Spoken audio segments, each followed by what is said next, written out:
በፕሬዝዳንት ታዬ አጽቀሥላሴና በብሔራዊ ባንክ ገዢው ማሞ ምህረቱ በተከፈተውና 2 ቀናት በቆየው የኢትዮጵያ ፋይናንስ ፎረም 2025 በርካታ የመንግስትና የግል ዘርፍ የፋይናንስ ተቋማት ተሳትፈዋል። ከፎረሙ ጎን ለጎን ተቋማቱ ደማቅ የፋይናንስ ኤግዚቢሽን አሳይተዋል። ኤኤምኤን ያነጋገራቸው ተሳታፊዎች የፎረሙና የኤግዚቢሽኑ ፋይዳ የጎላ እንደነበር ገልጸዋል። እንደዚህ አይነት ፎረሞች የተለያዩ የፋይናንስ ተቋማትን ባንድ ላይ ተሰብስበው የሚገናኙበት ኮላቦሬት አድርገው የሚሰሩበትን ኦፖርቹኒቲ የሚፈጥር ስለሆነ ይበል የሚያሰኝ ነው።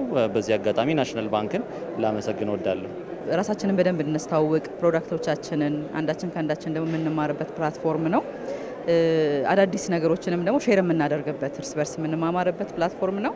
ይህንንም መንግስትም ሆነ ናሽናል ባንክ እንደዚህ አይነት ፎረሞች በማዘጋጀቱ በጣም አፕሪሼት ማድረግ ፈልጋለሁ። ምክንያቱም እንደዚህ አይነት ነገሮች ለአዳዲስ ለኢኖቬሽን ለአዳዲስ ነገሮች ባንኪንጉንም ደግሞ ወደፊት ለማራመድ ኤክስፒሪየንስ ለማድረግ በደንብ ይረዳልና እርስ በርስም ሼር ለማድረግ ሐሳቦችን እንዲሁም ደግሞ ከኮሜንቶችንም ለመውሰድ ራሳችንን ቪዚብል ለማድረግ ለማሳየት በጣም የሚረዳ ፕላትፎርም ነው። ፎረሙ ትልቁ ፋይዳው የባንኮች ራሳቸውን የሚያስተዋውቁበት ያላቸውን አገልግሎት እና በአጠቃላይ የሚሰጧቸውን ሰርቪሶች በሙሉ የሚያስተዋውቁበት መድረክ ነውና አንዱ ካንዱ ለመማማር እርስ በርስ ለመማማር ነው። እንዲሁም ጎብኚዎች ክፍት ይሆናል ተብሎ ይጠበቃል። ከዚህ ሰዓት ጀምሮ ጎብኚዎችም ስለ ባንክ አገልግሎትና ስለ ተቋማቱ በዝርዝር የሚያውቁበት አጋጣሚ ይሆናል ተብሎ ይታሰባል። አብዛኛው የፋይናንስ ተቋም ባንኮችን ጨምሮ በአጠቃላይ የፋይናንስ ኢንዱስትሪ ላይ ያሉ ተቋማት የሚገናኙበት እርስ በርስ የሚነጋገሩበት ልምድ የሚለዋወጡበት የሀገር ውስጥም ሳይሆኑ ኢንተርናሽናሊ ዓለም አቀፍ የሆኑ ባንኮች የፋይናንስ ተቋማት የሚገናኙበት መድረክም ነው።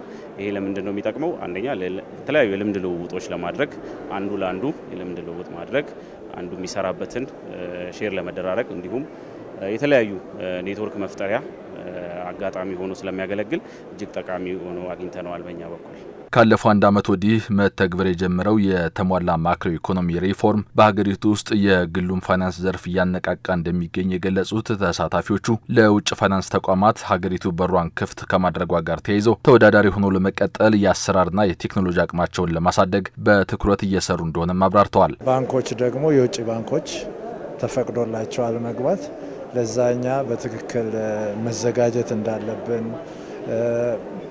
በሌላው ሳይድ ደግሞ ከፋይናንሻል ፎረሙ ጋር ተያይዞ ከናሽናል ባንክ አንፃር የተቀየረው ማይንድ ሴት በተለይ ለእንደኛ አይነት ባንኮች ኢኖቬቲቭ ሆኖ መሄድ ለሚፈልጉ ወይም ደግሞ ሊፕፍሮግ ማድረግ ለሚፈልጉት ባንኮች ትልቅ እድል ይዞ መጥቷል። እንግዲህ አዳዲስ ሪፎርሞች አሉ መንግስት ያወጣቸው በተለይ ያው ሊበራላይዜሽን የፎሬክሱ ሊበራላይዝ የማድረግ ዲጂታሉ ላይ የማተኮር የመንግስት አቅጣጫ ነውና እንግዲህ አቅጣጫዎችን ሪፎርሞችን እያየን ራሳችንን ቀድመን ማዘጋጀት እንዳለብን ያሳያልና ማርኬቱ ምን ይመስላል ወደፊት እንዴት መራመድ አለብን።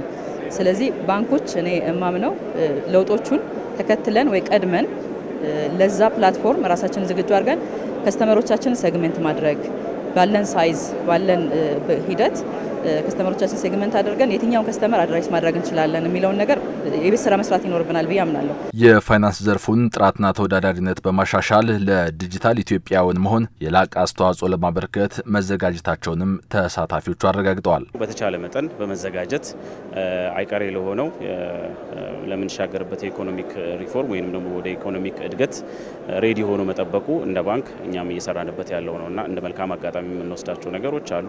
መንግስት ሊበራላይዝ ማድረጉ እኛም ጋር ያለውን ኢንፍሎ በደንብ ልዩነት ማምጣት ችሏል።